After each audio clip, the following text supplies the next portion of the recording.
Olá a todos, sejam bem-vindos a mais um programa no grupo de estudos virtual Eu Sou Luz. Você poderá estudar conosco gratuitamente entrando no endereço eusouluz.com.br. Hoje com mais um programa Rádio Ensinamentos dos Mestres Ascensos. Programas com perguntas e respostas, entrevistas, aulas e depoimentos, com Maria Lúcia Vieira e Paulo Rodrigues Simões, transmitindo os ensinamentos dos Mestres Ascensos da Grande Fraternidade Branca. Estes programas foram gravados entre 2007 e 2019. Antes de começarmos as nossas perguntas e respostas de hoje, vamos trabalhar a nossa frase positiva da semana. Esta frase vem do livro de ouro de Saint Germain.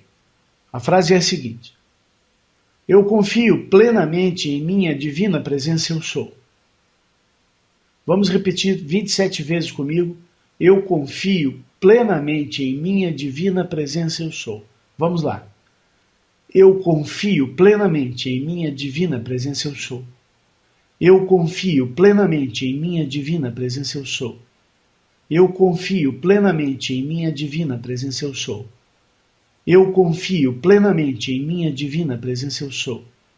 Eu confio plenamente em minha divina presença eu sou. Eu confio plenamente em minha divina presença eu sou. Eu confio plenamente em minha divina presença eu sou. Eu confio plenamente em minha divina presença eu sou. Eu confio plenamente em minha divina presença eu sou. Eu confio plenamente em minha divina presença eu sou. Eu confio plenamente em minha divina presença eu sou. Eu confio plenamente em minha divina presença eu sou. Eu confio plenamente em minha divina presença eu sou. Eu confio plenamente em minha divina presença eu sou. Eu confio plenamente em minha divina presença eu sou. Eu confio plenamente em minha divina presença eu sou. Eu confio plenamente em minha divina presença eu sou. Eu confio plenamente em minha divina presença eu sou. Eu confio plenamente em minha divina presença eu sou. Eu confio plenamente em minha divina presença eu sou. Eu confio plenamente em minha divina presença eu sou. Eu confio plenamente em minha divina presença eu sou. Eu confio plenamente em minha divina presença eu sou. Eu confio plenamente em minha divina presença eu sou. Eu confio plenamente em minha divina presença eu sou. Eu confio plenamente em minha divina presença eu sou. Eu confio plenamente em minha divina presença eu sou. O José Wilson de Belém do Pará nos enviou um e-mail dizendo: meus prezados Paulo e Maria Lúcia, saudações fraternas, muita luz e vitória sempre. Leio em vosso site a afirmação a seguir, abre aspas. A comunicação mediúnica, canalização, é feita com seres do plano astral. E isso é um problema sério para aqueles que o fazem. Pois na medida em que se comunicam com este plano, perderão seu ectoplasma e manterão contato constante com a ilusão e a imperfeição do plano astral, o que dificultará a evolução do ser humano que o faz. O astral é relativo à água e às emoções, ao contrário do éter, que é relacionado ao fogo e à memória. Para trilhar os ensinamentos e aprender realmente a se comunicar com Deus e seus anjos de luz, o ser humano que busca a luz dos mestres ascensos deve deixar de se comunicar com o plano dos mortos. Fecha aspas. Daí eu digo, as canalizações não passam de psicografia, não é? Os mestres ascensos viveram na Terra e logo estão mortos. Como fazer a diferença entre psicografia e canalização e qual a diferença com relação à perda do ectoplasma sobre a comunicação com os mestres e com os seres que também desencarnaram? Todos estão no astral, não estão? Ou então a vossa afirmativa é contraditória? Um abraço respeitoso de José Wilson do Belém do Pará. Meu caro José Wilson, a grande diferença que existe entre o plano astral e o plano etéreo é a seguinte. O plano astral é o plano dos mortos, enquanto o plano etéreo é o plano dos vivos para sempre, os imortais. Os mestres ascensos são aqueles que resgataram seu karma, cumpriram seu plano divino e atingiram sua ascensão na luz, tornando-se imortais. Eles não mais precisam reencarnar. Portanto, eles não são desencarnados, eles são ascensos. Eles são um com Deus, sem perder sua própria individualidade. Isso que eu acho uma coisa maravilhosa, esta bondade divina de deixar a unidade com Ele e, no entanto, permitir a individualidade de cada ser que lutou para chegar lá. Os mestres não precisam do ectoplasma dos vivos para transmitir suas mensagens. Eles precisam de um mensageiro altamente treinado, preparado. O mensageiro eleva sua consciência até o planetério para receber a mensagem.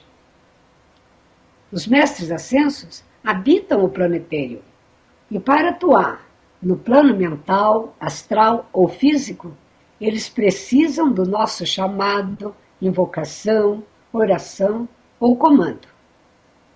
Somente num trabalho conjunto com seus devotos, eles podem atuar nesses planos inferiores. A canalização do astral é feita exatamente como nós vimos no filme Ghost, onde o médium recebe os corpos inferiores do espírito, o corpo mental e emocional. O espírito desencarnado, que transmite a mensagem, como todos aqui na Terra, tem suas imperfeições, por melhores que eles sejam. Enquanto os mestres ascensos são um com Deus, portanto, infalíveis. O médium fica em transe, ou seja, sai de seu nível de consciência. Ao contrário do mensageiro, que ao transmitir um ditado dos mestres ascensos, não perde sua consciência nem por um minuto. Nós vimos muitas vezes a mensageira Elizabeth Clare Prophet interromper um ditado para pedir a um de seus auxiliares que, por exemplo, baixasse o ar refrigerado. Os corpos inferiores do mestre já se transformaram em pura luz, em um só corpo de luz. A mensagem pode vir de muitas formas. Uma delas, por exemplo, o mensageiro vê letras douradas, mas, seja qual for a forma, é sempre pela luz. A forte presença de luz do mestre pode apresentar mudanças nas feições e na voz do mensageiro. Estou certa que todo buscador sincero, lá uma vez ou outra, disse algo que auxiliou alguma pessoa. Algo que ele não pensou, não planejou dizer e não sabia. Ele tem certeza que Deus falou através dele. Deus, ou um mestre, ou um arcanjo, ou um anjo, pode ter falado. Esta é uma pequenina demonstração do poder da luz. Não é uma incorporação. Para compreender os mistérios de Deus, não basta ler ou ouvir uma explicação. É preciso meditar sobre o tema e raciocinar com Deus, caminhar e falar com Deus. José Wilson, eu vou comentar a sua pergunta, que normalmente eu faria um comentário à sua pergunta, mas eu vou fazer isso respondendo a próxima pergunta, que é totalmente compatível com a sua. A Karina, da Alemanha, nos escreveu dizendo o seguinte: muitíssimo obrigada pela resposta à minha pergunta no programa 53. Fiquei muito feliz. Então, para finalizar a história do comando Ashtar, para nós, filhos da luz, existe apenas um comandante, o Arcanjo Miguel. Ainda estou, graças a Deus, estudando os programas anteriores. Terminei de ouvir o 36 agora. Queridos amigos, eu quero perguntar sobre Elizabeth Prophet. Eu não sei se eu entendi errado, mas ela é como uma médium, não é? Ou qual é a diferença de uma mensagem dela e uma psicografia? O que ela precisou na vida para ser uma mensageira? Tem apenas ela de mensageira ou existem outros? E o que precisa uma pessoa fazer para ser um mensageiro dos mestres ascensos? A diferença entre mestre ascenso e espíritos do kardecismo é só uma questão de planetário e astral? Muito obrigada pelos esclarecimentos. Vitória sempre na luz de Deus, que sempre vence, Karina. Karina, a diferença entre o astral e o etéreo é total. É a diferença entre o fogo e a água. Mas não é qualquer fogo. O fogo etéreo é mais elevado que o fogo físico. Ele é um fogo invisível aos olhos humanos. O kardecismo é a doutrina espírita do francês Allan Kardec. Estuda espiritismo. Portanto, trabalha com o plano da água, com o plano emocional. A psicografia envolve a mediunidade, e isso ocorre com a incorporação. O mensageiro não incorpora o mestre.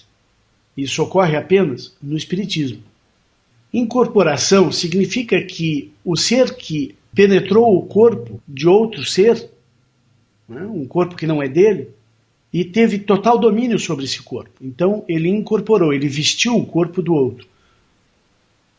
Muito conhecido como o cavalo, os 4 cavalos. O cavalo da memória, da mente, do emocional e do físico. Veja bem, o mensageiro também recebe o mestre em seu corpo. Mas a porta de entrada é o chakra da coroa. O mestre ascenso tem o consentimento de Deus para manifestar-se no mundo, através do mensageiro. Mas apenas até o chakra do coração. Como disse Maria Lúcia, o mensageiro eleva-se a um nível aceitável, onde o mestre ascenso poderá manter um contato elevado. E a pessoa, o mensageiro, continua sendo dono do seu corpo. Ele não é tomado, o corpo não é tomado pelo mestre. Existe um livre-arbítrio. Com relação ao espiritismo, o contato com os mortos do astral não é permitido por Deus. Não há consentimento divino. É uma violência contra a vontade de Deus. Estudando os ensinamentos dos mestres ascensos na aula dos ciclos cósmicos, você vai ver que o chakra do coração está diretamente ligado ao corpo mental nas 3 horas. E depois no corpo físico, nas 9 horas do ciclo do relógio da vida. As 3 horas é a porta do pensamento. O mestre ascenso, com o consentimento do mensageiro escolhido pelo mestre, pode ditar em sua mente tudo o que o mensageiro deve falar. Por isso nós chamamos de ditado dos mestres ascensos. Quando o mestre está no coração do mensageiro para dar um ditado, podemos ver até mesmo mudanças de expressões físicas no mensageiro. Isso ocorre porque o mensageiro está com a total atenção voltada para o mestre.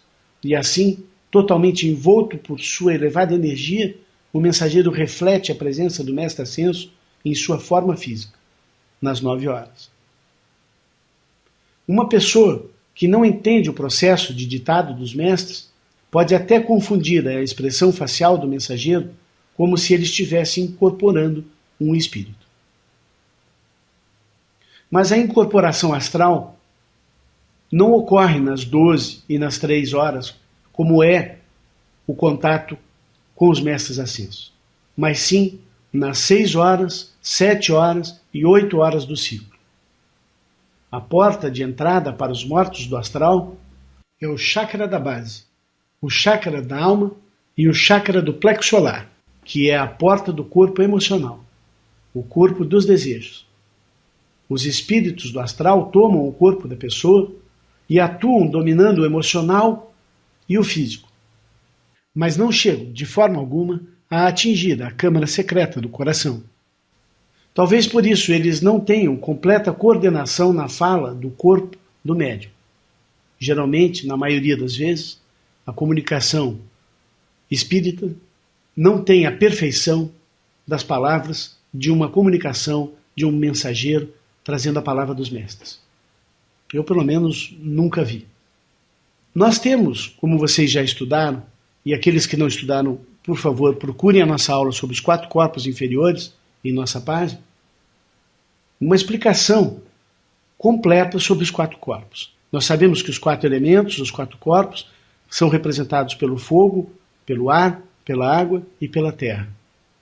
Quando nós dizemos que a diferença entre astral e físico é a diferença entre água e fogo, ela é um pouco mais do que isso, porque o fogo faz parte de um dos 4 corpos inferiores, Mas o fogo etéreo, ele permeia todos os 4 corpos. Ele é o que sustenta e dá a vida aos 4 corpos inferiores. Ele é muito superior a isso. Então é muito importante entender isso. Sabe, Karina e José Wilson, o médium é aquele que recebe espíritos ou almas do astral em seu corpo emocional. Assim, Elizabeth Prophet não é e nunca foi uma médium, pois ela recebe no corpo mental. Na psicografia, ao tomar o corpo emocional do médium, a entidade astral escreve controlando a mão do médium. Ao escrever algo que o mestre dita, o mensageiro é quem controla sua própria mão. Ele está consciente daquilo que escreve. Elizabeth não pediu para ser mensageiro. Os mensageiros são escolhidos pelos mestres, Karina.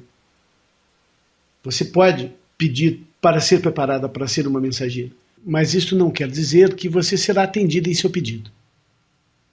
Os mensageiros são únicos durante o período em que estão atuando. Mas sabemos que quando novos mensageiros estão sendo preparados, ou mesmo iniciando, muitas vezes o anterior ainda estava atuando.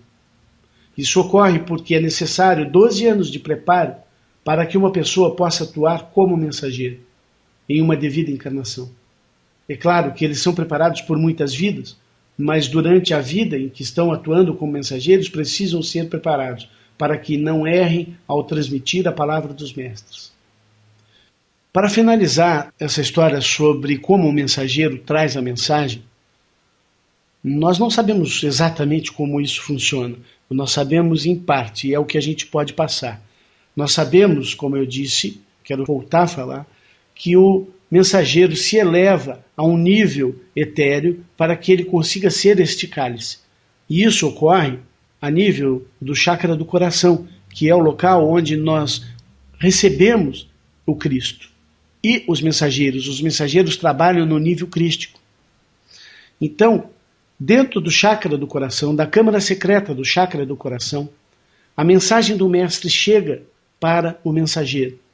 E dali vai ao plano da memória e preenchendo então o plano mental. Ou seja, 12 horas e 3 horas do relógio, onde na mente ele consegue atingir a fala nas 5 horas.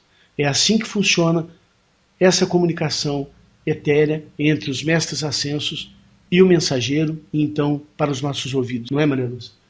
É verdade. E o fato do mensageiro manter o seu nível consciente em todos os minutos faz toda a diferença, porque isto é a favor da lei ou contra a lei. O fato de uma pessoa invadir a consciência do outro, tomar domínio sobre a consciência do outro, é absolutamente contra a lei do livre-arbítrio. Eu quero uma parte, Maria Lúcia. Veja só, a história da incorporação astral ela ocorre de 2 maneiras diferentes. Número 1, o indivíduo procura um centro espírita e invoca o espírito e cede seu corpo para o espírito se manifestar. Há um livre-arbítrio do ser humano, mas é contra a vontade de Deus. Número 2, o indivíduo é tomado por uma entidade astral, por um espírito astral, por uma alma do astral, que entra em seu corpo e faz com que ele faça as coisas mesmo sem a sua vontade. Isso ocorre muito quando as pessoas bebem ou se drogam, e isso ocorre muito em pessoas que já não têm uma boa quantidade de ectoplasma para se proteger, porque já foram espíritas, já atuaram como espíritas em vidas anteriores e já nasceram com uma pouca quantidade de ectoplasma. É muito importante deixar claro que no plano dos mortos não estão todos aqueles nossos amigos, irmãos, primos, parentes que faleceram. Não. Aqueles parentes, amigos que se dedicaram à oração, que se dedicavam a amar a Deus acima de tudo e ao próximo como a si mesmo, quando falecem, eles ganham a oportunidade de unirem-se aos vivos no éter divino para se preparar para um renascimento caso seja necessário. Ou para trabalhar num plano etéreo caso tenham consumido 51% ou mais do seu karma e cumprido com seu plano divino, podendo assim trabalhar num nível mais elevado e atingir a sua ascensão a partir desse nível mais elevado. Então, quem é que está no astral? Está no astral aquele que durante a sua vida inteira de encarnação só pensou em si mesmo, só sugou de seus irmãos, não pensava em Deus, não orava, mesmo sendo às vezes uma pessoa boa, jamais se dedicou à espiritualidade, era muito apegado à matéria. Essas pessoas, quando saem do corpo, elas ficam muito ligadas aos seus desejos, às suas preocupações. Assim, não conseguem pensar em Deus.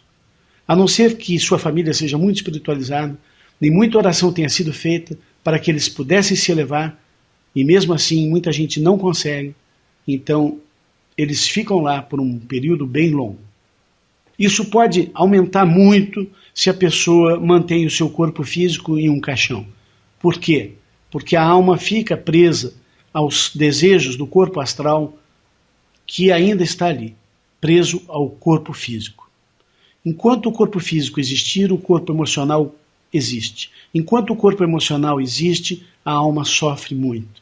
Por isso que a cremação é tão importante, a gente já falou nisso aqui antes, e uma boa maneira de se libertar do plano do astral e conseguir uma elevação unindo-se aos mestres ascensos para seguir o caminho numa evolução e não ficar estagnado, preso ao astral, é cremação. Não é, Maria Lúcia? A cremação é muito importante porque acelera o progresso da alma, acelera a queimação do karma, transmuta uma certa porção do karma, que poderia ainda ficar muito tempo, porque as energias ficam presas nas células. Mas eu não sei, eu há muito tempo fui no cartório, fiz legalmente a minha opção pela cremação, mas eu realmente não sei, Paulo, você estava me perguntando há pouco, eu não sei se atualmente continua sendo necessário preparar juridicamente isto, mas já está bem mais liberado no Brasil.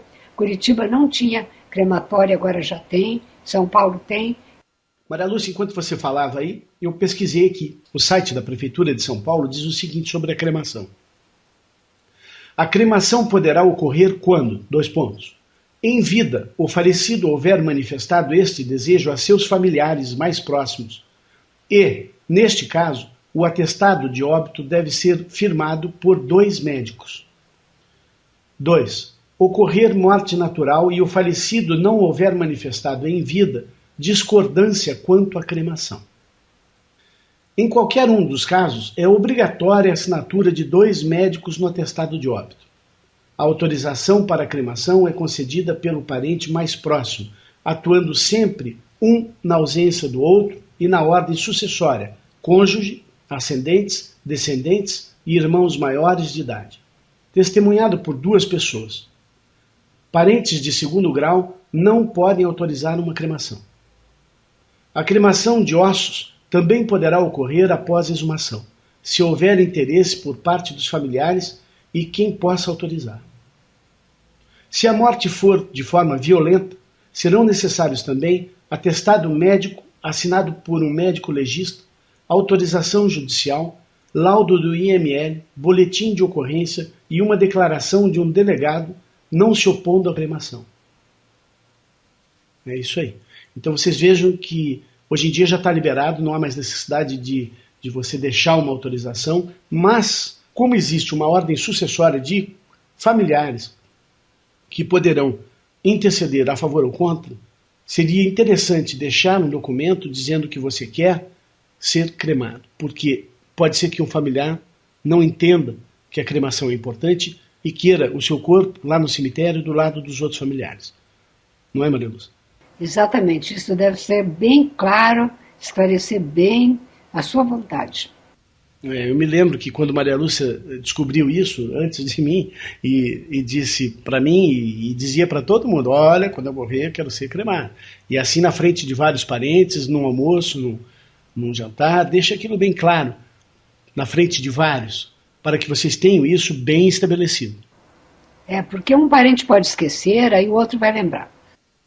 E eu lembro a vocês mais uma vez, a cremação evita o sofrimento da alma, manter-se ligada ao corpo dos desejos e ficar querendo coisas que habitualmente queria durante sua vida, sua encarnação.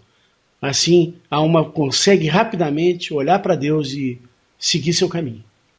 A próxima pergunta vem do Antônio de Portugal. Ele diz: saudações, amigos da luz de Deus. Paulo e Maria Lúcia, ao ler o livro de Saint-Germain, Ensinamentos Espirituais de um Mestre Ascenso, de Elizabeth Clare Prophet, no capítulo A Gruta dos Símbolos, o Retiro de Saint-Germain nas Montanhas Rochosas, página 31, está escrito, abre aspas, nesta sala é-nos mostrado o fantástico rádio inventado pela mestra Ascensa Leonora, através do qual podemos comunicar-nos com outros planetas neste sistema solar, com o centro da Terra ou com qualquer ponto da superfície da Terra. Fecha aspas. Pergunto, os mestres precisam de meios como rádio para se comunicarem ou para comunicarem com a Terra? Os mestres ascensos, pelo que sei, têm o poder de desdobramento. Podem estar em vários lugares ao mesmo tempo. Paz entre nós, obrigado, Antônio, Portugal. Antônio, que rádio maravilhoso, hein? Eu gostaria muito de ouvir esse rádio. Mas você tem toda a razão. Os mestres ascensos podem multiplicar suas presenças milhões de vezes, da mesma forma como podemos multiplicar nossas fotos. Sendo assim, é evidente que eles não necessitam de rádio.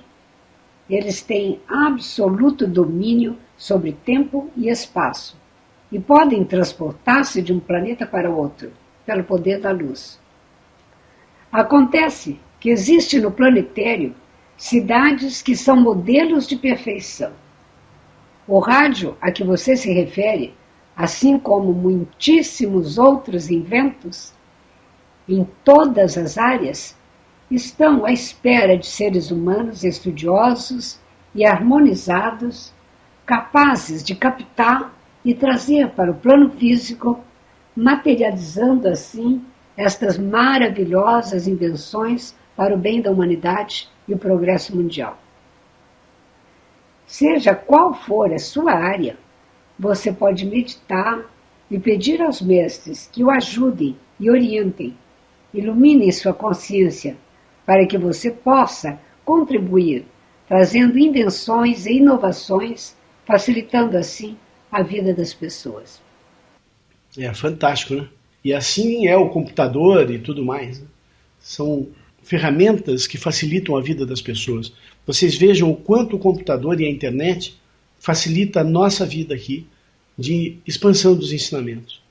Então, imaginem que essa ferramenta, que há tão pouco tempo está nas nossas mãos, foi um dia manifestada através de um filho da luz que magnetizou a ideia lá do planetário. A próxima pergunta vem da Karina, da Alemanha. Amados Paulo e Maria Lúcia, agora a dúvida é sobre o mestre ascensionado Sanata Sumara. Li que ele não encarnou. Como ele pode ser um mestre ascensionado sem ter vivido na Terra? De onde ele veio? Obrigada, vitória na luz de Deus que sempre vence. Karina, o nome correto não é Sanata Sumara, mas sim Sanat Kumara. Existem muitos mestres ascensos, Karina, que são de outros planetas e até outras galáxias. O universo cósmico todo vibra na lei do grande Um, que é Deus. Sanat Kumara veio de Vênus, que é um planeta de luz, mais elevado do que a Terra. Ele veio para salvar a Terra na hora que os habitantes desse planeta e o próprio planeta Terra estavam quase sendo destruídos por completo. Como já dissemos aqui no programa antes, não havia uma alma sequer na Terra que pensasse em Deus. O materialismo reinava e a magia negra também. Por isso, é importante que vocês entendam que cada momento dedicado a pensar em Deus e na chama trina dentro do coração e nas 7 chamas sagradas dos 7 principais chakras é de extrema importância para a vida na Terra. Sentar-se em uma cadeira confortável e fazer um mantra da chama violeta e pensar imaginando a chama consumindo a maldade em volta do seu ser, em volta do planeta Terra, em volta da sua cidade ou de sua empresa onde você trabalha, ou de sua própria residência, é mais do que apenas uma purificação. É uma ação como esta que mantém esse planeta vivo. São ações assim que dão o direito de salvação do planeta e das almas que aqui estão, que abrem portas para as legiões de anjos entrarem na Terra. Olhar para Deus e conversar com Ele falar com Jesus e com Saint Germain, pedir proteção a Maria Santíssima, isso ajuda a todo o planeta. Isso eleva não só a sua alma, mas a de todos os nossos irmãos na luz. Sanat Kumara, Karina, detém o manto do eu sou o que eu sou para o planeta Terra. É ele o grande responsável pelo plano divino que a Terra está seguindo hoje. Procure ler sobre ele no nosso dicionário esotérico, em nossa página. A Adriana, de Coronel Fabriciano, nos escreveu dizendo: Olá, amigos da Luz de Deus que nunca falha, Paulo e Maria Lúcia. Podemos considerar a Terra como um plano astral? Já que estamos cercados de tanta maldade e desigualdade, com a morte física, o corpo mental e o emocional ficam em qual nível? Depende da evolução espiritual?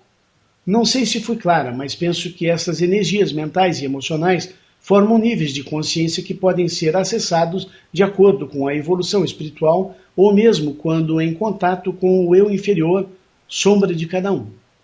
Então, podemos acender o fogo etéreo para a ajuda dos mestres e fazer evaporar a água astral, incluindo o nosso eu inferior? Grata, Vitória na Luz, Adriana. Querida Adriana, o planeta Terra tem o corpo da memória, corpo mental, emocional e o físico, assim como nós temos os nossos 4 corpos inferiores. Para a alma evoluir no plano da matéria, ela recebe um invólucro, composto de 4 vestimentas que são o corpo da memória relativo ao plano etéreo, elemento fogo, o corpo do pensamento relativo ao plano mental, elemento ar, o corpo do desejo ou emocional relativo ao plano astral, elemento água, e o corpo físico relativo ao plano da matéria, elemento terra. Os apegos do corpo emocional e mental é que prendem a alma no plano astral. Quando a alma deseja a luz, ela segue a luz após sua transição. Esta cena também foi mostrada no filme Ghost. Mas, se os desejos impregnados na alma são de coisas terrenas, ela simplesmente não tem como elevar-se. Ela permanece no plano astral, no plano da ilusão. Os espíritos do astral penetram indivíduos descuidados para satisfazer seus desejos. Aqueles que têm vícios aqui na Terra são vítimas de entidades com os mesmos vícios. O corpo mental, purificado e harmonizado, eleva-se à consciência crística. Quando o intelecto humano é dissolvido pelo poder do fogo sagrado, o discípulo pode dizer, como o apóstolo Paulo falou, abre aspas, já não sou eu que vive, mas Cristo que vive em mim. Fecha aspas. O corpo emocional, que só deseja luz, só deseja Deus, funde-se a Ele. Jesus disse, eu e meu Pai somos um, porque Ele elevou todos os seus pensamentos e os seus desejos ao Pai. Nós podemos fazer o mesmo. Podemos sim queimar as impurezas do corpo mental e emocional com a chama violeta, com o poder dos 7 raios, com o exercício da palavra sagrada, com o fogo do amor e devoção, guiados pelos nossos irmãos mais velhos, que são os mestres ascensos. E você pode perguntar, mas então não podemos ter nada? Precisamos viver como monges nas cavernas para atingir a perfeição e a ascensão na luz? Nós podemos ter todo o conforto, sem apego, sem egoísmo, sem egocentrismo e sem orgulho. Procure quebrar hábitos e dependências. Tudo aquilo que você não pode passar sem é o que poderá segurá-lo no plano astral. Olha, gente, eu quero que fique bem claro uma coisa aqui. Nós temos 2 tipos de energia astral ou emocional em nosso corpo, e mental também. Número 1, aquela que quando nós morremos está impregnada em nosso corpo. Número 2, aquela que nós emitimos durante a nossa vida. Toda a energia mental ou emocional que foi emitida, que saiu de nós para fora do nosso corpo, atingindo o planeta Terra e os outros habitantes, nós somos responsáveis por ela. Sai com a nossa marca. Se ela saiu de uma forma elevada, de acordo com a vontade de Deus, ela se eleva, levando energia positiva e poder ao nosso corpo causal, lá no céu. Se ela é pesada, é negativa, é destrutiva, é antivida, é contra a vontade de Deus, ela passa a fazer parte do nosso karma que precisa ser resgatado futuramente e une-se a uma estrutura da Terra, onde ele fica aqui no planeta Terra, aguardando a nossa reencarnação para que possamos resgatar essa energia uma vez emitida.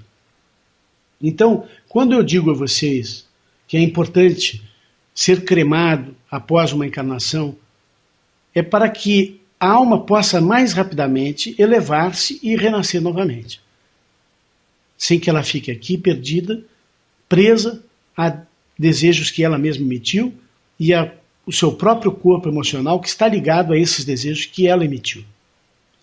Então, a alma desce e entra no corpo na encarnação quando é bebê, e ela entra pelo corpo da memória, depois o corpo mental, depois emocional, depois o físico. Enquanto existia o físico, o emocional está preso ao físico. Enquanto existia o emocional, o mental está preso ao emocional. Enquanto existir o mental, o etéreo, o corpo etéreo, que é o invólucro que protege e eleva a alma, está preso a esse mental. Então esse período, né, de decomposição do corpo físico é muito importante. E manter esse corpo físico é muito pernicioso para a alma e sua libertação. A próxima pergunta vem da Deise, de São Paulo. Ela disse: bom dia, Paulo e Maria Lúcia. Lendo os livros Mistérios Desvelados do amado Saint-Germain, me deparei com um desafio na página 154. Lê-se. Abre aspas. Se alguém deliberadamente tirar a vida de um ser humano, ou resolve mentalmente tirá-la, lança uma causa em movimento que seguramente lhe arrebatará a própria vida. Um sentimento ou desejo da morte de outrem fará a mesma coisa, porque ele se dirige para a pessoa avisada e depois começa a viagem de retorno para quem o enviou. Muitas vezes pessoas emitem ressentimento diante de uma injustiça praticada num desejo intenso de livrar o mundo de um certo indivíduo. Isso é uma forma sutil do pensamento da morte que deve voltar para quem o emitiu. Inumerar pessoas causam sua própria destruição por essa sutilíssima atividade da personalidade humana, pois ninguém escapa jamais a essa lei imutável. Há muitas fases de sua reação, e é porque a humanidade tolera tais pensamentos e sentimentos que a raça como um todo vem experimentando a dissolução de corpo após corpo. O número de seres humanos que perecem por violência é infinitesimal quando comparado a mortes produzidas por estas sutis atividades do pensamento, do sentimento e da palavra falada. A raça humana vem se aniquilando há milênios por esse modo sutil, porque não quer aprender a lei da vida e obedecê-la a unicamente uma lei da vida, e esta é o amor. O texto segue e diz: através da presença de Deus dentro de si, o homem poderia purificar suas criações maléficas e ficar livre, assim, de suas próprias limitações. Fecha aspas. Agora, o meu dilema, amigos. Há alguns meses atrás, a população se indignou e se enfureceu e desejou fazer justiça com as próprias mãos. E acredito que ainda hoje, ao se tocar no assunto, estes sentimentos voltam quando se comenta o caso da menina Isabela, que acredito que o país inteiro ficou sabendo, ou pelo menos é a impressão que se tem aqui em São Paulo, tamanha foi a cobertura e divulgação do caso. Ligávamos à televisão e lá estavam as notícias, abríamos os jornais ou revistas e estavam estampadas as manchetes nas filas dos bancos, nas portas das escolas de nossos filhos, onde quer que se ia, ao encontrar alguém era o assunto do momento. E sempre vinham com a pergunta: o que você acha? É impossível se manter impassível num caso como esse, sendo mãe, pai ou não. Nos perguntamos: até onde irá a selvageria humana? Até as crianças ficaram abaladas. Por mais que tentássemos impedir que vissem as notícias, mas foi assunto de debate nas escolas. Eu confesso que inicialmente julguei e condenei o casal antes mesmo da justiça. para só depois cair em mim e deixar que Deus os julgasse. Sei que fazendo a chama violeta transmutarei esse sentimento em mentira, mas pergunto, como se manter impassível num caso como este? Como não julgar? Como não desejar vingança? Sim, vingança, porque num caso destes desejamos vingança, não justiça. Desejamos que os culpados sofram. Como não ter esses sentimentos nem um segundo sequer? Desculpem-me por me estender tanto, mas é um assunto que ainda não consigo dominar. Que Deus os abençoe e vitória sempre, Daisy. Daisy, quanto maior a nossa compreensão sobre a atual situação da humanidade, que está com a consciência coberta pelo véu da ignorância maia, maior a nossa compaixão pelos erros da humanidade. São milhares e milhares de casos de maldade ocorrendo. Isabela sofreu até pouco comparado ao que a menina de Goiânia sofreu, amarrada em correntes e com a patroa queimando o seu corpo com um cigarro durante sabe lá quanto tempo. Às vezes deixar esta vida é melhor do que o sofrimento contínuo. Existem crianças que são presas em pequenos armários para não fugir e quando saem de lá é para servir como escravas, trabalhando em cozinha, limpando a casa. Abusos sexuais, então, nem se fala. Meninas de 7 a 15 anos que são escravas sexuais, é realmente de chorar. Mas eles não sabem o que fazem. Fazer mal ao próximo é pura ignorância da lei, pois eles sofrerão o karma que estão fazendo sofrer seu próximo. Nesta ou em outra vida, isso é certo, ocorrerá com eles muito sofrimento, seja da mesma forma ou não. Daisy, quando eu vi a história absurda que ocorreu no caso Isabela, levei muito tempo para pensar que poderia mesmo ter sido o pai e a madrasta. Fiquei pensando em como uma terceira pessoa poderia ter atuado ali. Orei a Deus para mostrar a verdade, para que a verdade aparecesse. Vocês lembram aquele caso de magia negra onde um garoto foi morto no litoral do Paraná, em um ritual macabro?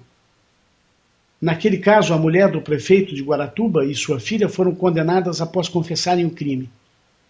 Para todos os que lá vivem, e na época, em todo o Paraná, só se ouviam vozes de ódio e a certeza de que elas eram culpadas. Ocorre que eu, quando criança, era amigo da filha do prefeito e brincava na casa deles. A família Bage era amiga da minha família. Pessoalmente, eu sempre soube que elas eram inocentes. A advogada delas é uma grande amiga minha e de Maria Lúcia. E uma mulher corretíssima. Ela nos mostrou o que realmente aconteceu. A polícia torturou as duas até que confessassem ter feito o que nunca fizeram. Todo o caso foi encomendado por políticos que eram contra o prefeito de Guaratuba. Uma grande crueldade. Mas não só com o menino que morreu, mas com as duas condenadas também. Ou seja, todos que desejaram vingança contra Beatriz e Celina Bage fizeram mal a si mesmos. O certo seria orar pela verdade, para que a verdade aparecesse. Odiando Beatriz e Celina Bage, as pessoas de bem, as pessoas do bem, pessoas boas, estavam ajudando os seus torturadores. Estavam ajudando aqueles que planejaram este crime contra elas. Quando vemos um caso assim, precisamos pedir a intercessão divina imediata. Foi o que fiz com relação a Isabela Nardoni e a seu pai e a madrasta. Pedir a Deus que atue mostrando a verdade, pois só a verdade liberta. Entendendo, inclusive, que pode estar havendo um resgate kármico entre a mãe da Isabela, a madrasta e o pai da menina. Se eles foram mesmo os responsáveis pela morte da menina, ninguém pode ter certeza, a não ser aqueles que sabem a verdade. E eu e você, com certeza, não sabemos a verdade. Os brasileiros comuns, que nada tem a ver com esse caso, não sabem a verdade. Inclusive, não descarto a hipótese de a polícia estar agindo errado, assim como agiram em Guaratuba. Não me cabe julgar, mas apenas pedir o julgamento. Nossa ação limita-se a pedir a ordem, a harmonia, a verdade e a justiça perante a corte dos senhores do Carmo. Podemos pedir a ação dos 7 arcanjos para ajudarem a ordem divina a se manifestar. E isso é só o que nos cabe. Mas vamos mudar esse tópico para um mais interessante e relacionado ao que estamos falando agora. O ser humano se importa demais com o outro. Mas o mandamento de Deus é amar ao próximo como a si mesmo. E a Deus acima de tudo. Tempos difíceis virão. E um será levado e o outro não. O Espírito Santo atuará sem distinção entre os filhos e irmãos. O karma cairá sobre quem deve cair. Muitos amigos e parentes próximos sofrerão a força dos seus próprios erros de vidas passadas. E até mesmo por não se curvarem e buscarem a luz. Pessoas que não se dobram à luz de Deus, mas cedem ao desejo material que as domina. Como você mesma disse, as pessoas pensavam no caso Isabela o tempo todo, mas poucos ligavam Deus ao caso. Seja pela descida do karma, seja para pedir intercessão divina. Assim, o grande problema com as pessoas é perderem suas vidas porque um amigo ou parente perdeu a vida de forma trágica ou foi preso injustamente. Precisamos aprender a manter o controle e a harmonia, aconteça o que acontecer, ou seremos arrebatados pelo karma dos outros. Desde nesses casos, nós podemos ser tomados por indignação espiritual. Indignação espiritual é muito bom. Nós não podemos aceitar, em nosso país, 2 crianças sejam assassinadas por dia pelas próprias famílias. Nós temos que ter indignação espiritual e clamar justiça, clamar intercessão divina, sem julgamento. Mas eu gostaria muito de comentar esse trecho que você enviou e o Paulo acabou de ler, de Saint-Germain. É muito sério isso. O poder do nosso pensamento é alguma coisa muito séria. E para citar um exemplo que ilustra bem isso, o poder do pensamento, eu gostaria de comentar 2 casos que eu ouvi. Um de uma pessoa muito conhecida minha, já falecida, e ele disse que uma ocasião ele estava com muita raiva de um amigo e desejou a morte do amigo. Mas não foi assim que ele ficasse desejando dias e dias, não. Ele simplesmente desejou. Este amigo foi para Foz do Iguaçu, lá teve um acidente e faleceu. Bem, a outra história é a seguinte. Eu estava no interior, há muitos anos, dando um curso de uma semana. E um certo dia, uma das participantes me disse que gostaria muito de me levar a um certo lugar naquela cidade e me mostrar uma coisa. Falei, tá bem, nós fomos lá.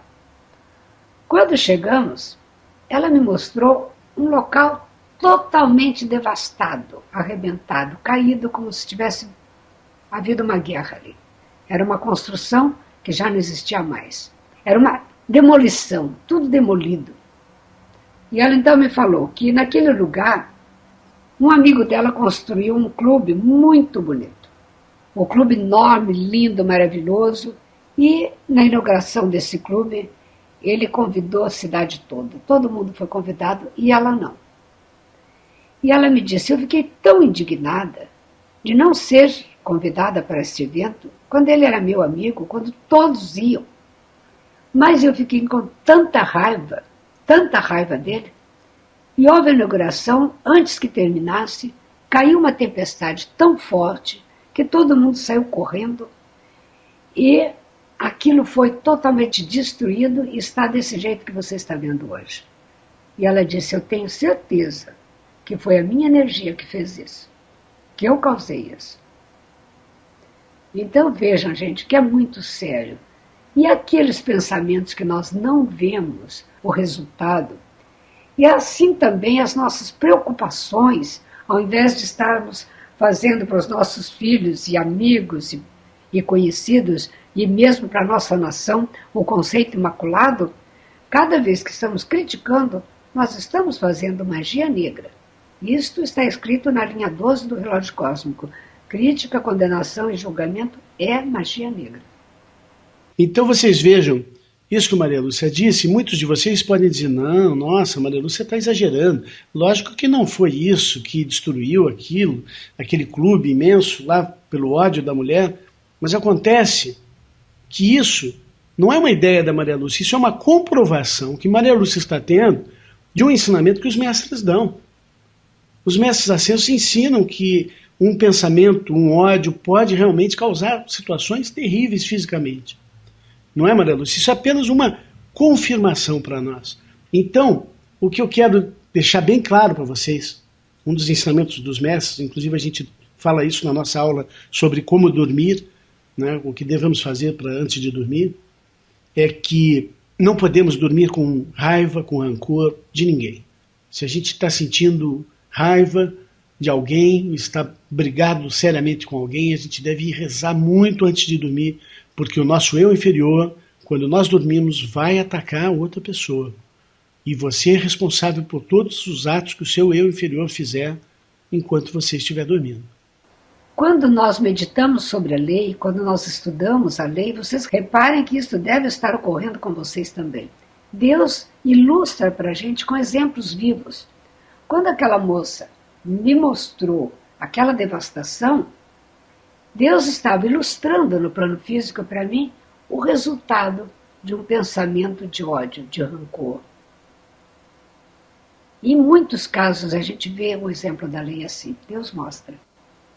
Eu tive uma situação, sem tocar em nomes, onde eu vi uma mãe que o filho tinha saído com o carro dela, sem autorização, um garoto menor de idade, e a mãe ficou com tanta raiva dele ter feito aquilo que ele teve um acidente de carro. E ela depois ela soube disso, ela sabia que foi a raiva dela que causou o acidente do filho. E com o carro dela, quer dizer, uma coisa que volta-se imediatamente contra você. É terrível. É verdade. É ignorância, nós não sabemos o que fazemos. Pai, perdoai-os, eles não sabem o que fazem. Jesus já disse isso claramente para nós. Nós não sabemos o que fazemos quando odiamos, quando agredimos, porque é ignorância. É verdade, Paulo, você me fez lembrar outra história. A filha de 18 anos desobedeceu à mãe e fez uma viagem sem a permissão da mãe. E ela ligou depois de longe: "Ô mãe, eu estou aqui em tal lugar." E ela ligou tão feliz, tão alegre. A mãe ficou irritadíssima, ficou muito brava, brigou no telefone. Não, olha, foi um horror a irritação daquela mãe sobre a filha. O que aconteceu? A filha ficou doente nessa viagem, passou muito mal mesmo, acabou voltando, não teve o aproveitamento que ela poderia ter tido, talvez não tenha cumprido a missão divina que ela tinha que ter naquela viagem, e a mãe, mais tarde, teve plena certeza, ela me disse, que ela causou aquela doença na filha. Que coisa. É muito sério. Bom, acho que todos nós podemos meditar em nossas vidas e ver que um dia isso ficou bem claro em nossas vidas também. A próxima pergunta vem da Luciane de Curitiba. Ela disse: Olá, Paulo. Olá, Maria Lúcia. Em um parágrafo de um livro de Elizabeth Prophet diz o seguinte, abre aspas, a cada vez que ocorre a descida da luz de Deus para a Terra, acontece a divisão, e o uno passa a ser 2, depois passa a ser 4 e depois 12. É a representação dos ciclos. Fecha aspas. Vocês podem comentar, por favor? Inclusive, em um programa passado, foi respondida uma pergunta sobre o assunto. Era sobre a divisão da mônada na descida do absoluto e o nascimento das almas gêmeas. Mas ainda não ficou muito claro para mim. Obrigada, Vitória sempre, Luciane Curitiba. Querida Luciane, quando Deus criou o homem, ele pegou uma porção de fogo branco e dividiu em duas partes, masculino e feminino. Desta forma, um passou a ser 2. O homem veio para manifestar a luz de Deus no plano da matéria. Esta é a descida da luz a que o texto se refere. Deus é um e está em milhões. A alma vem envelopada no corpo etéreo e no período da gestação começa a ser construídos os corpos mental, emocional e físico. Agora, cada uma das almas gêmeas transforma-se em 4. Após o nascimento, a alma começa a girar em torno do relógio cósmico. Durante toda a vida terrena, a alma recebe os testes das 12 hierarquias celestiais, que também mantém para ela 12 virtudes divinas. Agora, a divisão passou a ser 12. Para compreender estas 12 hierarquias solares, recomendamos um estudo cuidadoso da aula dos ciclos cósmicos para computador que contém muitos gráficos elucidativos que a gente não pode transmitir aqui para vocês em palavras, esta divisão dos 12. O universo é pura matemática. Deus é um. Sendo Pai e Mãe, Ele é 2. Manifestando-se na Trindade, Ele é 3. A Trindade e mais o aspecto divino da Mãe é 4. Multiplicando-se nas 12 hierarquias solares, Ele é 12. Manifestando-se em toda a hierarquia celestial, no céu, na terra, na humanidade, na natureza, Ele é infinito e continua sendo um.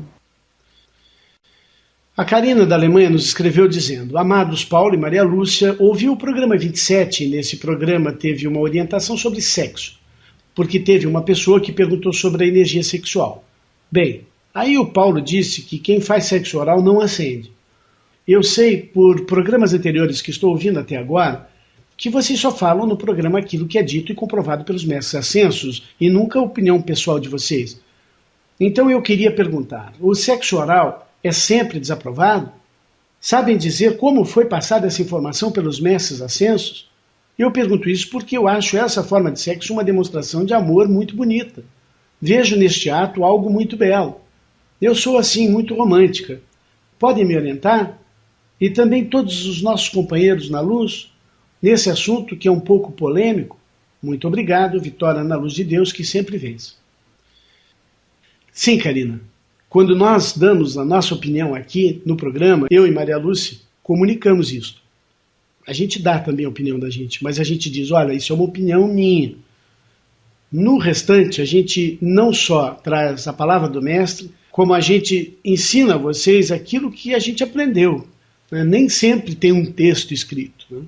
A primeira vez que eu ouvi sobre esse assunto, eu não vi um texto do mestre dizendo isso. Eu sabia que isso era uma regra, porque eu trabalhei e morei lá na comunidade da Summit Lighthouse em Montana, e a gente fica sabendo as regras, né? Daquilo que pode e aquilo que não pode ser feito dentro da fraternidade. Muitas vezes eu ouvi chelas dos mestres reclamarem porque o mestre pede para que eles mudem certos hábitos, deixando algo que tanto amam ou pensam que amam. Alguns ensinamentos são mais exigidos que outros. Sei, por exemplo, de muitos chelas que tomam café, mas isso não é tão sério quanto é sexo oral ou outras perversões sexuais.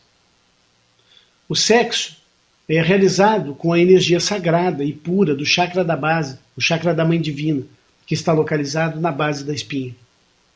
A sexualidade utiliza o chakra da Mãe Divina para trazer as almas desencarnadas à vida. Esta é uma das mais importantes funções do chakra da base. O que seria da humanidade se não houvesse a procriação da espécie humana? Deus realmente espera que seus filhos se amem, mas isso deve acontecer cada vez mais de uma forma elevada. Lembre-se de que o humano precisa divinizar-se, e qualquer ato animalesco leva a alma a uma regressão para o estado animal. O amor carnal é irrelevante quando nos divinizamos. Eu digo isso porque tem muita gente que diz, mas até os animais fazem sexo oral. Né? Mas isso é realmente uma coisa animal, isso não é uma coisa elevada de um ser humano que busca a elevação espiritual, que busca divinizar-se.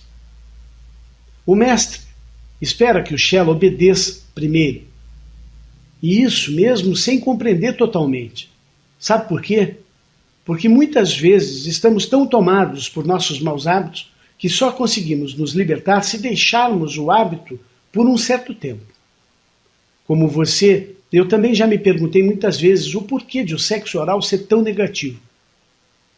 Uma vez que um casal se respeite e faça isso com amor. Hoje já não tenho mais dúvidas do quanto isso é ruim. A começar pela grande perda de energia que isso acarreta. Da mesma forma que fazer sexo todos os dias, mesmo entre marido e mulher, mesmo sexo certinho, conhecido como papai e mamãe, sexo é uma ação que desprende muita luz, muita energia. Quando este é feito para prazer físico e com muita constância, perde-se muita luz. Luz que é necessária para a ascensão. Veja o que está escrito na Pérola de Sabedoria, volume 34, número 61, de novembro de 1991. Abre aspas. O mestre Ascension Mori ensina a seus chelas que sexo oral é uma perversão do fogo sagrado e que aqueles que abusam desta energia desperdiçam a luz necessária para tecer o seu corpo solar imortal. Assim sendo, eles não conseguem fazer sua ascensão após uma encarnação em que tal prática é exercida. No entanto, se cessarem a prática ao receberem este ensinamento, eles serão capazes de conservar a energia vital e ainda atingir a união com Deus no ritual da ascensão na conclusão desta encarnação. Fecha aspas. Aqui está bem claro o ensinamento do mestre Omori. Na Pérola de Sabedoria, volume 18, número 39, do arcanjo Chamuel, em 28 de setembro de 1975, está escrito, abre aspas, se você pretende viver na presença ardente do amor, esteja preparado para lidar com os caídos que fizeram um mau uso do fogo sagrado para criar toda espécie de feiura e distorções das artes divinas e das músicas das esferas, para virar homens e mulheres de cabeça para baixo e às avessas em atos de perversão sexual e de mau uso do fogo sagrado. E eles causaram o julgamento de Sodoma e Gomorra sobre esta geração, que substituiu a reverência à vida pelo assassinato dos avatares e da Mãe Divina. Eu vim para o julgamento, para que as energias do Espírito Santo possam ser realinhadas nos homens e nas mulheres, para que os fogos do Kundalini possam se elevar ao altar da espinha, para iluminar, purificar e aumentar a intensidade do Sol por detrás do Sol. Que a humanidade compreenda, então, que a sua expulsão do Éden aconteceu como resultado de seu abuso do fogo sagrado pelo sexo oral, pela promiscuidade sexual com a vida animal, pela homossexualidade e todos os tipos de experimentação com a semente e o ovo, incluindo criações de vida humana e animal em tubos de ensaio dos laboratórios de geração dos retardatários. Essas coisas são a abominação da desolação que está no lugar sagrado da Sagrada União e onde não deveriam estar. Portanto, é chegado o momento, e aqueles que tomam a espada para matar os sagrados inocentes, enquanto eles ainda estão no ventre da Mãe Divina, devem também ser mortos pela espada. Pois neste dia eles são expulsos do ventre da Mãe Divina. E esta é a lei, e este é o julgamento. Fecha aspas. Eu quero reforçar agora uma coisa que o Paulo disse que é muito importante. Quando nós não compreendemos uma lei, não aceitamos, pensamos que aquilo está certo, é preciso primeiro obedecer à lei e depois continuar perguntando ao mestre. Por favor, me explique, por que isso está errado? Por que a lei não permite isso? E aí a compreensão virá. Primeiro a obediência e depois a compreensão. E outra coisa, Karina, que você citou em sua pergunta, e você está certa apenas em parte. Você disse, vocês falam apenas a ideia dos mestres, apresentam o conceito dos mestres e nunca a ideia de vocês. Realmente, nós transmitimos aqui os ensinamentos dos mestres ascensos conforme eles pregam, mas é também a nossa opinião. Não fosse a nossa opinião, nós não estaríamos aqui transmitindo para vocês. Nós acreditamos e aplicamos estas leis. Por isso nós transmitimos com segurança, porque nós sabemos que dá certo. O Antônio de Portugal nos escreveu dizendo: saudações, amigos da luz, Paulo e Maria Lúcia. Como posso desligar-me do plano astral se o mesmo foi criado a evolução do homem? Paz entre nós, Antônio Portugal. Olá, Antônio. O corpo astral, o corpo do desejo, foi criado para desejarmos Deus, a luz, a perfeição, a manifestação da vontade divina na Terra. Você não pode desligar-se de um instrumento, o qual poderá contribuir grandemente para a elevação da sua alma. Mas o estudante pode purificar o seu corpo do desejo com a chama violeta. Esta chama do amor intenso do Espírito Santo pode dissolver e transmutar as energias mal qualificadas que ali se instalaram. As virtudes devem ser cultivadas para preencher este espaço vazio, esta lacuna que é deixada quando nos livramos de maus hábitos. Quando o estudante substitui o ressentimento pela compreensão, a mágoa pelo perdão, o hábito de reclamar pelo de gratidão, a impaciência pela paciência, o orgulho pelo senso de igualdade, o medo e as dúvidas pela fé, a intolerância pelo amor incondicional, o seu corpo astral passa a ser um instrumento que o impulsiona para o alto, que o leva para Deus. Isto porque todos os nossos desejos são multiplicados quando se aderem a outros similares. Vejam como é importante isso ficar bem claro, gente. É comum os estudantes, quando começam a ver essa situação do plano poluído, dos mortos, da situação do corpo astral da Terra que está altamente poluído, eu volto a dizer a vocês, o corpo astral não é ruim, ele está ruim. Ele não é doente, ele está doente. Ele não é impuro, ele está impuro. É nossa obrigação limparmos esse corpo astral da Terra. Se todos os filhos da luz se unirem para limpar essa casa, ela fica limpa. É nossa obrigação mantermos o nosso corpo físico como um cálice para o Espírito Santo. Mas o Espírito Santo precisa da casa limpa. E a casa limpa é corpo etéreo, mental, emocional e físico. Corpo do fogo, do ar, da água e da terra. Vou dar um exemplo para vocês disso. Nós podemos desenvolver o nosso corpo emocional. Amanhã ou depois eu preciso, como nós falamos que os mestres podem hoje aqui, nós também podemos aprender isso.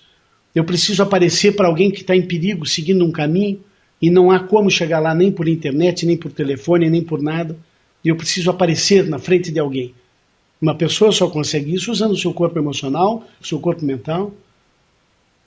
Então o corpo emocional é um veículo maravilhoso que me ajuda na multiplicação do meu ser em qualquer local do planeta, caso haja necessidade e vontade divina. Vejam que corpo astral não é sinônimo de algo ruim. Corpo astral é um veículo que existe no meu ser e no planeta e eu preciso aprender a dominar. Nasci, assim como vocês, para dominar os meus 4 corpos inferiores, que são os 4 cavalos que nós temos que dominar. São os 4 corpos inferiores. Que estão aí para nos servir, não para sermos guiados por eles. Nos servir, exatamente. E então isso tem que ficar bem claro. Não é assim, no astral, não quero nem ouvir. Peraí. O que não pode é ir falar com mortos do astral, porque como é o corpo dos desejos, aqueles que morrem e não têm amor a Deus e desejo a Deus vão parar lá. É a escória da escória está lá. Eu quando morrer não vou ficar no astral não. Eu vou subir logo para o etéreo e fazer o que eu tenho que fazer da minha vida e seguir para a minha evolução espiritual. Assim eu quero que seja e assim será. Então é importante isso. Não tenham raiva do astral. Isso é importante ficar claro. Meus amigos, vamos aproveitar a nossa união na luz para encerrar este programa com um pedido, uma invocação ao amado Arcanjo Miguel. Em nome do Eu Sou o que Eu Sou e pela autoridade do nosso Santo Cristo pessoal, juntos, em nome de Deus, nós invocamos o amado Arcanjo Miguel e exigimos proteção para a nossa Amazônia. Exigimos proteção para a nossa Constituição no Congresso Nacional Brasileiro. Exigimos proteção para as criancinhas no Brasil. Exigimos que seja promulgada uma lei proibindo a propaganda de cerveja no Brasil. E pedimos também proteção para esta lei já em vigor, que proíbe todo motorista de dirigir com qualquer quantidade de álcool no organismo. Exigimos isto para a proteção à vida, para a proteção do plano divino do Brasil. Em nome do Pai, da Mãe, do Filho e do Espírito Santo, está feito, está selado, está terminado. Amém. Venha estudar conosco no grupo de estudos virtual Eu Sou Luz, pelo endereço eusouluz.com.br.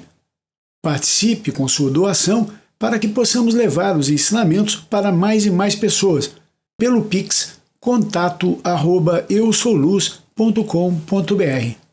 Agradecemos a participação de todos e pedimos para que inscrevam-se no canal e clique no sininho para que vocês possam então receber o alerta para cada vídeo que liberarmos por aqui.